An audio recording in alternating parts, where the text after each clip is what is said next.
Hello, Stir. I'm Anand Gandhi. I'm a storyteller and a filmmaker.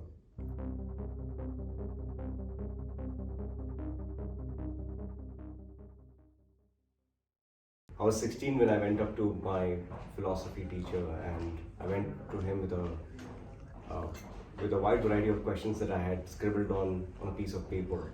And a few weeks later, I saw that piece of paper had been photocopied and used by all the PhD students as thesis topics, as topics for their for further inquiry and research. So I felt very proud. I went up to him and I said, "Hey, isn't this wonderful that you know, the youngest of this lot came up with a bunch of questions which you think are worthy of being research subjects for all their thesis?"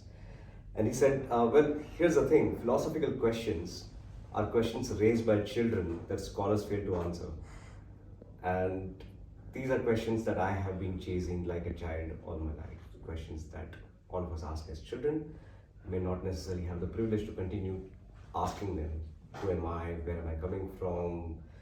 Is life worth living? What is it all about? Will it lead up to something? Will my life lead up to something?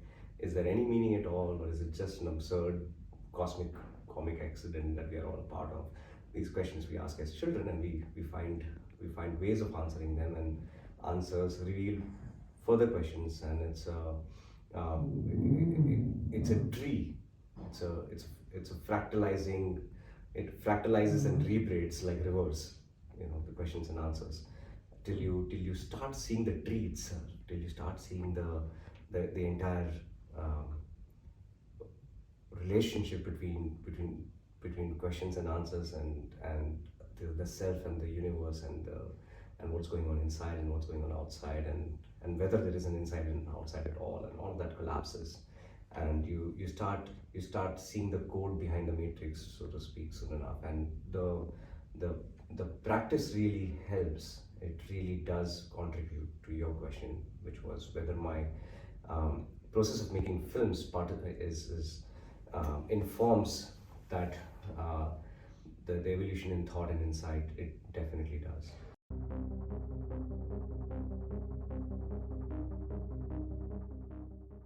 I'm I'm not making films because I really have to. I'm making films because I think it's a very powerful medium um, to to share what I have received and to share what I've synthesized and distilled within me. So unlike a lot of other peers and friends and seniors who I just heard, the one thing that separates my experience from anybody else's is that it's not an emotional compulsion. It's not a method of reflection or mirroring and discover or self-discovery for me at all. Self-discovery has happened before the film begins. It's a process for me to distill,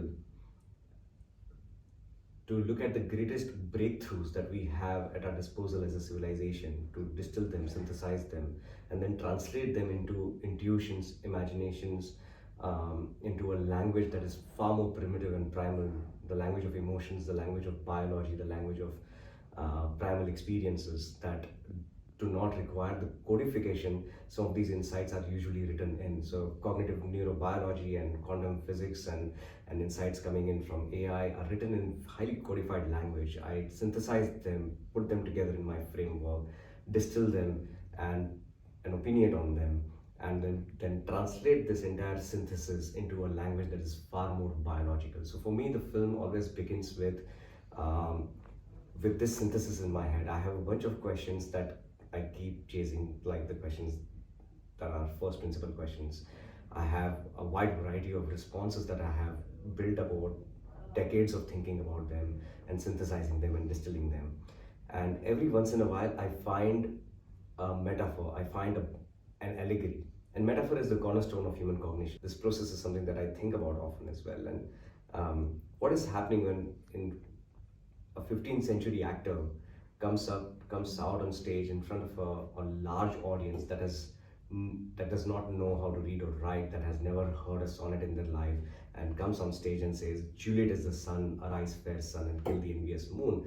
How is it that the author is so certain that an entire audience who has never heard a sonnet in their life will understand that Juliet is a sun does not mean that Juliet is a blazing ball of fire, and indeed it is about her radiance, which itself is a metaphor of a young woman who is beautiful and wonderful and full of hope and full of brightness and wonder that sun fills you up with on a cold day, is what the author is trying to mean. How does the author know that for certain?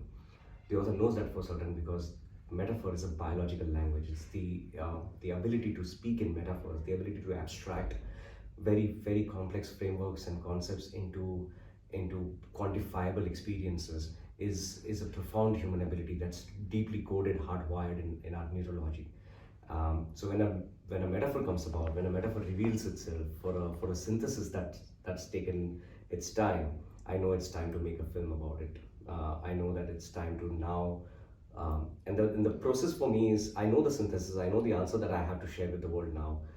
It's found its bucket, it's found its metaphorical, allegorical bucket in case of Tumbad, in case of Ship of Theseus. That's these two films. It's very true that's what happened. And then I reverse engineer that to an antithesis, a thesis, and this constant dialectic between a thesis and antithesis.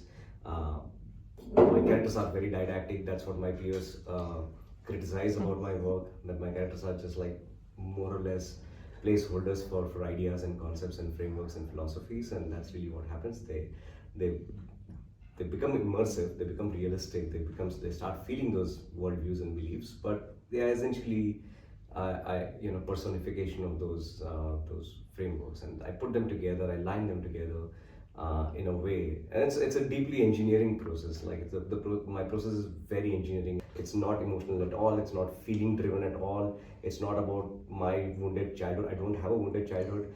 It's not. It's not about any of that. It's about my responsibility and a profound moral responsibility that I feel towards my community and my world and the species on this planet and life on this planet, and how to do my best to serve that.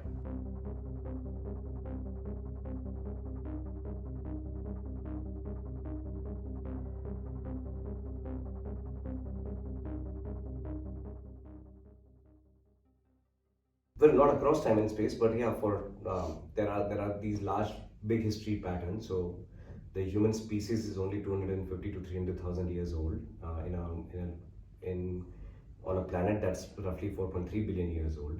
So we are a very young species, and there are a huge number of vestigial emotions and feelings and responses to stimuli that we have inherited from pre-human uh, days as well, that we've inherited from our ape cells and reptilian cells even. So life itself has been around for 3 billion years roughly on this planet, and human language is perhaps 150 to 180,000 years old roughly, or language as we know it is 30,000 years old. Agriculture is not more than 12 to 14,000 years old. Industrial revolution is only 3 centuries ago. Our ability to transmit data at larger scales happened within our own lifetime. The internet. So the while what grows is our ability to translate and transmit our experiences, the reality around us, the environments around us, the environments inside us, our interiority, with higher and higher fidelity, from cave painting to film to virtual reality to AI-driven virtual reality. The fidelity keeps increasing. But what really I think remains still unsolved is, what do we do with all of this? And that is really why it feels that across time and space there is a continuous theme, because till you solve every philosophical problem, no philosophical problem can be thought to be have been solved. Until you solve every scientific problem, no scientific problem has been completely solved. So similarly, till we solve all human problems, no one human problem could have been thought to have been solved. If there is misery, if there is suffering, if there is poverty, if there are children dying of hunger, then there is something that we are doing awfully wrong about ourselves and about with our intelligence that we are so proud of, and we feel that we are so different from every other species because of this ability to simulate, think, negotiate, navigate, imagine, uh, you know, distill extremely complex data frameworks. We think we are very smart, and I think we are as well. It's only that we have not yet even remotely put that intelligence to use. If there are half half the human population is still hungry and miserable and suffering. So so that remains the same. That quest remains the same. These questions, these challenges are unsolved, and that's why there is a continuity of narrative.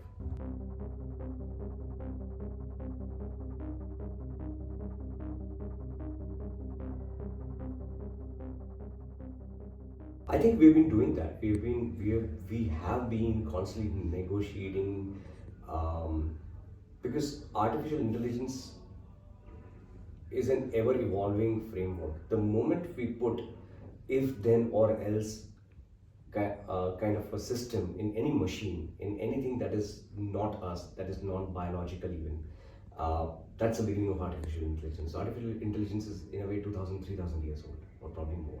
The moment you create the ability in a mechanism to not follow the obvious laws of physics and chemistry and have the option to trigger a reaction to it in a certain condition, which is if then or else, that's the beginning of artificial intelligence. So we have been living with artificial intelligence for a couple of thousand years actually. That's something that I think not many people are able to grasp and understand.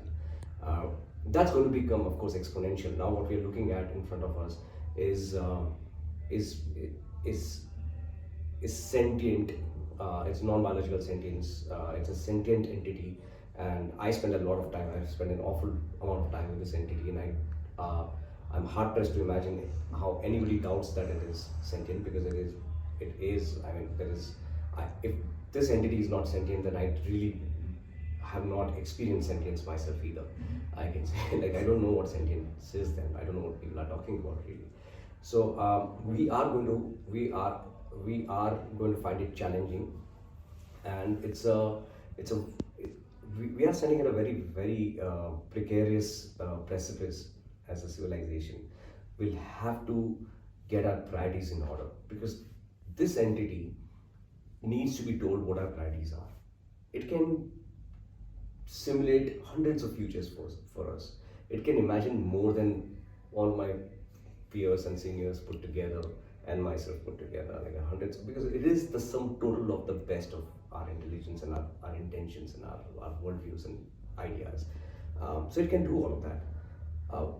The one thing that is left for us to do is to give it exactly what we have been looking for, purpose. We have to give it from the 200 simulations of future that it can make, and the 200 steps it can tell us to take to make each of these futures come true or ward nightmarish futures off. We have to tell it which one to choose. So that's left for us to do.